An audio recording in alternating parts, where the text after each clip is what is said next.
जय हिंद। आप सभी को हैप्पी क्रिसमस डे। और आज मैं क्रिसमस डे के बारे में कुछ बताऊंगा।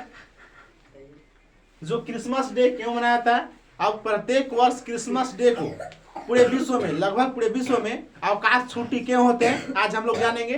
देखिए, कहता है कि क्रिसमस डे मनाने का कारण है कि क्रिसमस डे के ही दिन ईसा मसीह का जन्म हुआ था। ठीक है, जो ईसा मसीह उसको बोलते हैं जो आज हमारा डेट यानी डेट तारीख जो चलता है, ईसा मसीह के जन्म के बाद से आज जो है सन 1 2 3 4 चलते चलते आज जो है 1 से लेकर के यानी 1 से लेकर के आज तारीख 25 यानी 25/12/2023 तक पहुंच चुका है। क्या देखिए, जो कि आज हम लोग बोलते हैं कि सन 1 2 3 4 5 6 जो 2022-23 आया, ठीक है, वो ईसा मसीह के जन्म के बाद हुआ। लेकिन अगर हम लोग बोलते हैं ईसा मसीह पूर्व यानी कि ईसा पूर्व यानी कि जो पूर्व की बात आती है, अगर मान लीजिए बोलेंगे कि 563 ईसा पूर्व, 200 ईसा पूर्व, ठीक है, तो ईसा मसीह के जन्म से पहले यानी कि ईसा मसीह के जन्म के बाद को बोलते पूर्व। ईसा मसीह के जन्म के बाद जो है 1 से लेकर के 2023 तक स्टार्ट हुआ है। देखिए, आज हम जानेंगे कि 25 दिसंबर को ऐसे बड़ा दिन के नाम से घोषित किया गया। ठीक है, कि कहता है कि 25 दिसंबर से ही थोड़ा बड़ा दिन स्टार्ट होना प्रारंभ हो जाता है। जो कि देखिए हम यहाँ लिखे हैं कि 7 से यानी कि 7 से 2 ईसा ईस्वी के पूर्व यानी कि 7 से 2 ईसा ईस्वी के पूर्व ईसा मसीह का जन्म हुआ था। उसके बाद देखिए आज जो है 25 दिसंबर यानी कि 25 दिसंबर को ही ईसा मसीह या यीशु कहिए या ईसा मसीह कहिए,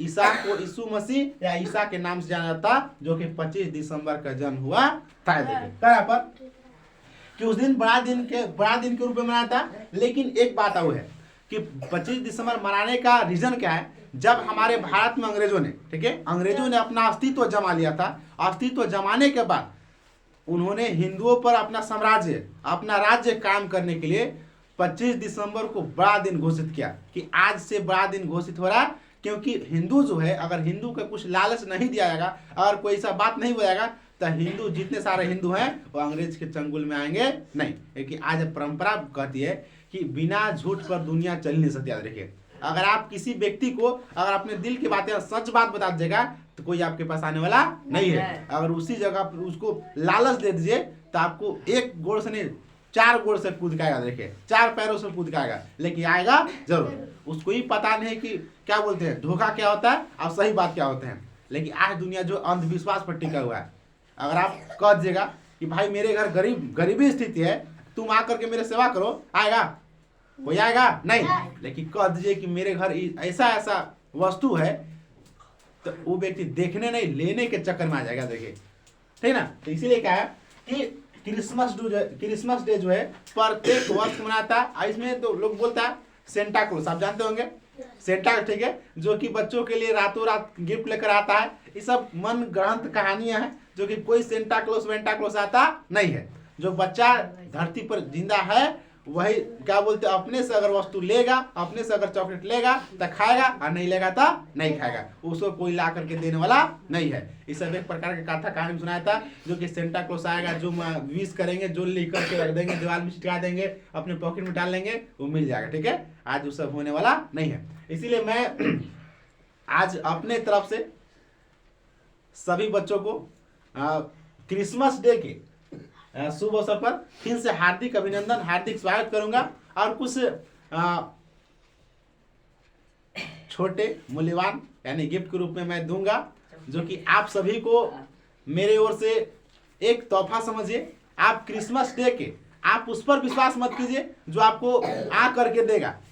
मैं हकीकत, ठीक है, यानी मैं हकीकत में आपको दूंगा, वही विश्वास करना है। आप याद रखिए, स्टूडेंट लाइफ में कभी अंधविश्वास यानी अपने आप को कभी डार्क में रखना नहीं है। जो स्पष्ट बातें हैं, जो आप जानते हैं, ठीक है, जो आप देख रहे हैं उसी को मानिए, जो आप देख रहे हैं उसको मानना नहीं है। ठीक ना। इन्हीं बातों के साथ देखिए, आज हम सब बता दिए कि क्रिसमस डे जो होता है उदाहरण यानी क्रिसमस डे एक मेन मकसद था कि ईसाई धर्म को क्रिसमस डे यानी कि मनाने का मतलब है कि ईसाई धर्म को फैलाना। ईसा मसीह के जन्म जो हुआ था यानी ईसा मसीह के जन्म जो है एक में हुआ था, तो 1 से दिन गिना था। लेकिन इस 7 से 2 ईस्वी के पूर्व में हुआ था, लेकिन हम लोग डेट गिनते हैं 1 से। लेकिन ईसाई धर्म को फैलाने के लिए, ठीक है, अंग्रेजों ने ऐसा ऐलान किया कि 25 दिसंबर से बड़ा दिन होगा, हिंदुओं ने उसको क्या कर लिया, स्वीकार कर लिया। देखिए आज हमारे भारत देश में ईसाई, क्रिश्चियन, सिख, ठीक है, यानी कि अलग अलग धर्म होते हैं, हिंदू, मुस्लिम, सिख, ईसाई होते हैं ना, अलग अलग। लेकिन भारत ही एक ऐसा देश है जहां पर सभी धर्मों का निवास है। यहाँ पर पूरा इक्वलिटी, यानी कहने मतलब है कि समानता का अधिकार दिया जाता है। याद रखना, ऐसा भारत जैसा कोई ऐसा देश नहीं है कि सभी देशों को यानी सभी धर्मों को समान अधिकार दिया जाता है। आप अपने पड़ोसी देश में चले जाइए, पाकिस्तान में, आपको इक्वलिटी देखने को नहीं मिलेगा। वहां पर हिंदुओं को बराबर समानता अधिकार नहीं जाता, याद रखिए, केवल मुस्लिम को दिया था, ठीक है। वहां पर हिंदू जो है अपने धर्म को पूर्ण रूप से, यानी कि कहने का मतलब है कि अपने स्वेच्छानुसार मना नहीं सकते। याद रखिए, जैसे दशहरे हो गए, दीपावली हो गए, छठ हो गए, ठीक है, इस प्रकार के जो पर्व है नहीं मना सकते वहां पर। लेकिन इंडिया में आइए, इंडिया में मुसलमानों का धर्म, ईसाइयों का धर्म, क्रिश्चियनों का धर्म, हिंदू कहता है मत मना, या संविधान कहता मत बना। यहाँ के संविधान में यानी कॉन्स्टिट्यूशन में लिखा गया है कि जो व्यक्ति इंडिया में है, इंडिया में जन्म लिया है, या यानी कि इंडियन नागरिकता प्राप्त है, वो हर एक धर्म को मनाने के लिए स्वतंत्र है। याद रखिए, कोई उसको रोक टोक कर सकता नहीं है। एक बात जान लीजिए, आप इंडिया में जन्म लिए, आपका एकदम अधिकार 100% है, आपको किसी से दबना नहीं है। भारतीय संविधान कहती है कि आपको 6 मूल अधिकार हम देते हैं, ठीक है, मौलिक अधिकार देते हैं, कि 6 मौलिक अधिकार जो है आपका एक प्रकार के सुरक्षा कवच तरह बनकर रहेगा। देखिए सुरक्षा कवच जानते हैं, जो कि आपके बॉडी को जो है सुरक्षा करे, एक प्रकार के मौलिक अधिकार जो है सुरक्षा कवच के तौर पर काम करेगा। देखिए, लेकिन संविधान कहती है कि हम तुमको 6 अधिकार दे रहे हैं, तुम हमको 11 प्रकार मूल कर्तव्य जो है 11 है, 11 प्रकार से रक्षा करो। अगर हमें कोई व्यक्ति सेफ्टी देता तो हम